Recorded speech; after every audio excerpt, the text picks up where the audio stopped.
মুখ্যমন্ত্রী এসেছে সেটা নিয়ে আমরা একটা কথা বলবো। মুখ্যমন্ত্রী আমরা যখন আন্দোলন করেছিলাম হাত জোর করে চোখের জল ফেলে যখন এই সন্দেশকারীর মা বোনেরা ওনাকে যখন দেখেছিল উনি তখন আসেনি, আর এখন এসেছিল।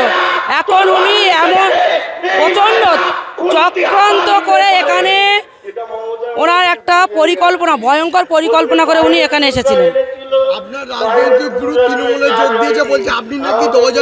কোথাকার গুরু? কে গুরু? এখনো অবধি আমাদের সুজিত মণ্ডল, যে এখনো অবধি সুজয় মণ্ডল কোনো রাজনৈতিক জগতে যে গুরু বলছেন, গুরু আমাদের কাছে আমাদের বাবা গুরু, আমাদের শিক্ষা গুরু, আমাদের যে দীক্ষা দিয়েছে সে দীক্ষা গুরু।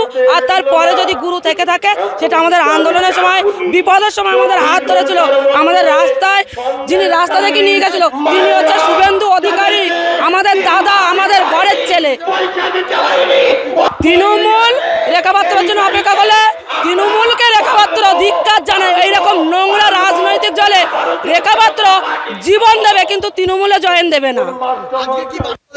গতকালকে মুখ্যমন্ত্রী এসে যে মিথ্যে প্রকল্পর প্রতিশ্রুতি দিয়ে গেছেন, সেই প্রতিশ্রুতিতে যাতে আমার সন্দেশখালী আন্দোলনকারী মা বোন যেন এই কথা কানে নিয়ে যেন বিভ্রান্ত না হন।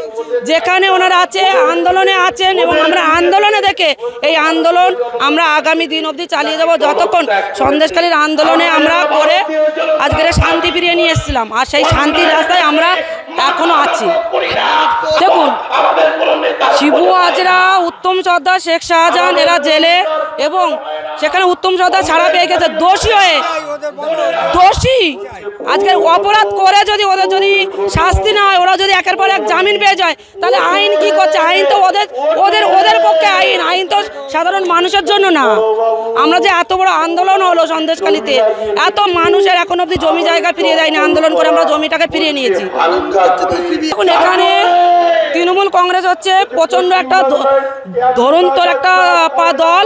এরা এমনভাবে কাজ করছে যাতে মানুষ প্রমাণ পাচ্ছে না, কিন্তু ওনাদের এইবার ভয় পেতে হবে। মা বোন যেখানে সন্দেশখালীর মা বোন যেখানে আন্দোলন করছে, গোটা ভারতবর্ষের হিন্দু সনাতনী হিন্দু ঘরের মা বোনেরা একতা হয়েছে। এইবার অবশ্যই এদের শাস্তি হবে এবং প্রমাণ সম্বন্ধে এনাদের অবশ্যই আইন দেখুন একে একে ছাড় পাচ্ছে। এটা এখন বর্তমানে তৃণমূল কংগ্রেস ক্ষমতায় আছে, মুখ্যমন্ত্রী প্ল্যানিং করে যে বললাম না, এরা যে পরিকল্পনা করে ওনাদেরকে ছাড়াচ্ছে, কিন্তু বেশি দিনের জন্য এটা চলবে না। এইবার এর পরে যদি আমাদের যদি আবার সেই আগের মতো 1 বছর আগে যে ভয়ঙ্কর আন্দোলন হচ্ছে, সেই আন্দোলনে যে আবার লাভ দেয় সন্দেশখালী, এই শিবু হাজরা, উত্তম সর্দার, শেখ শাহজাহান এবং দিলীপ মল্লিক সহ এদের আরও যারা আছে এদের সাথে সব করার ব্যবস্থা অতি শীঘ্র, এদের খুব ভয়ঙ্কর পরিস্থিতি হবে।